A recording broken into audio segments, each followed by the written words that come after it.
Now, actually, when I was in my doctoral program and wrote up my dissertation on guided imagery, one of the things I did was go through the literature and found that there were 10 hypotheses which, in fact, explain the effectiveness of guided imagery. And in fact, for those of you who might be interested, I have that in my book, Doctor's Orders Go Fishing, that information. And the 10th hypothesis was actually a little strange for me. And I have to admit, I didn't fully understand it when I wrote it up, but I was reporting the literature. And here's what it said. That, coming from quantum physics, that underlying all the physical reality as we understand it, like this podium, your physical body, your chair, it's all energy. Everything is energy. But at the quantum level, at the atomic and subatomic level, this energy field is one of complete harmony and order. Complete harmony and order. And one physicist in particular, David Bohm, who I really came to respect and what he had to say, actually called this the primary reality, again, out of which everything else comes.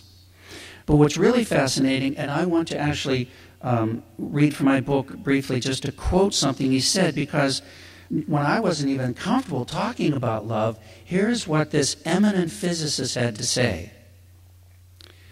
This wholeness, which links the entire universe, is a force of compassion, an act of concern for all of creation.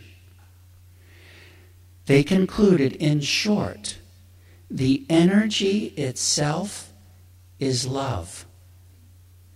I'm really feeling this as I'm saying this, wow. The ultimate nature of the universe is an energy of love. Love is an all-pervasive energy that flows through everything.